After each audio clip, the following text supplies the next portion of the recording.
노년의 품격, 사람답게 늙고 사람답게 사는 법. 사람의 연령에는 자연 연령, 건강 나이, 정신 연령, 영적 나이 등이 있다고 합니다.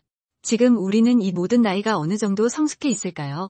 영국의 심리학자 브롬디는 인생의 4분의 1은 성장하면서 정신연령과 열적 나이를 승화시키며 보내고 나머지 4분의 3은 늙어가면서 자연 나이와 건강 나이를 채워 보낸다고 하였지요. 성장하면서 보내든 늙어가면서 보내든 인생길은 앞을 보면 까마득하고 뒤돌아보면 허망하게 이를 데 없습니다. 사실 사람이 사람답게 늙고 사람답게 살고 사람답게 죽는 일이란 그리 쉬운 일은 아닐 것입니다.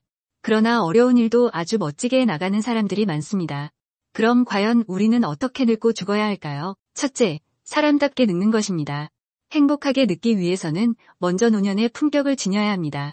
노년의 품격은 풍부한 경륜을 바탕으로 노숙함과 노련함을 갖추는 일입니다. 노년의 삶을 불안해하는 것은 자신의 존재감을 잃어가기 때문입니다. 하지만 오히려 노년은 지성과 영혼이 최절정의 경지에 이르는 황금기임을 인식해야 하지요. 노년기의 열정을 가지면 오히려 위대한 업적을 남길 수 있습니다.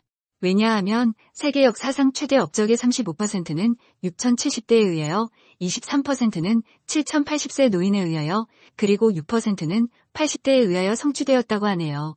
괴테가 파우스트를 완성한 것은 80이 넘어서이었습니다.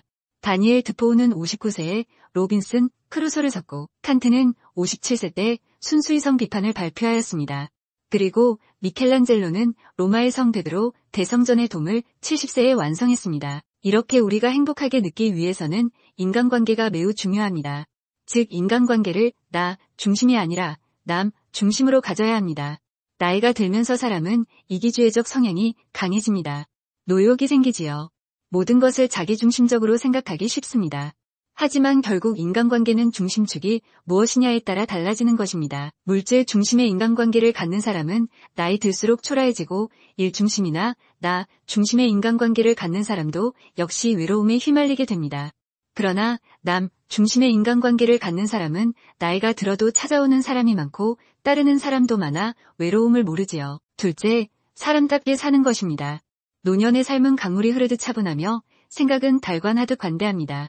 그래서 노년은 청춘보다 꽃보다 푸릅니다. 그러나 대개 사람은 노년은 삭막하고 고독한 시기로 생각합니다. 절망과 슬픔을 떠올리지요. 하지만 우리가 마음속에 그려온 노인은 향기 나는 삶을 살아가는 사람, 덕이 있는 사람, 지혜가 풍부하고 마음이 인자하며 욕심이 없는 사람입니다. 그런데 현실에서 만나는 노인들은 대부분 그런 이미지와는 거리가 멀지요. 노년의 추함은 어디서 올까요? 사랑과 용서의 삶에 인색했거나 은혜의 삶을 잠시 망각했기 때문이지요. 노년은 용서하는 시기입니다. 용서의 근간은 사랑입니다. 사랑만이 인간을 구제하는 희망이지요. 사랑과 은혜로 노년을 보내는 사람, 우리는 이들을 일컬어 사람답게 사는 사람이라고 하는 것입니다. 셋째, 사람답게 죽는 것입니다.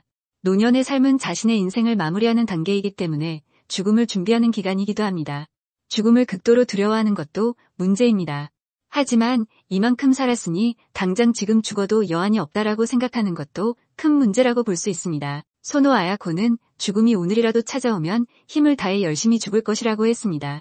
죽음을 삶의 연장선상에서 경건하게 생각한 것이지요. 병에 걸리면 돌을 닦듯 열심히 투병합니다. 투병과 동시에 죽을 준비도 다 해놓고 어느 때나 진리께서 부르시면 내하고 떠날 준비를 하는 것입니다. 이것이 죽되 추하게 죽지 않는 방법입니다. 행복한 노년을 보내기 위해서는 이와 같은 고차원의 인생관이 중요합니다.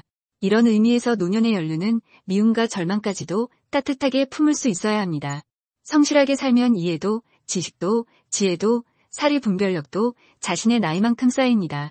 이런 것이 쌓여 후덕한 인품이 완성되는 것이지요. 우리가 이러한 덕목을 갖추려면 스스로 엄격해야 합니다. 사람답게 죽기 위해 나아갈 때보다는 물러날 때를 준비해야 합니다. 물러설 때를 늘 염두에 두며 살아야 합니다. 오래 살게 되면 얻는 것보다 잃어버리는 것이 더 많습니다. 따라서 비움과 내려놓기를 준비해야 하지요. 사람답게 늙고 사람답게 살다가 사람답게 죽는 것이 최고의 인생이니까요.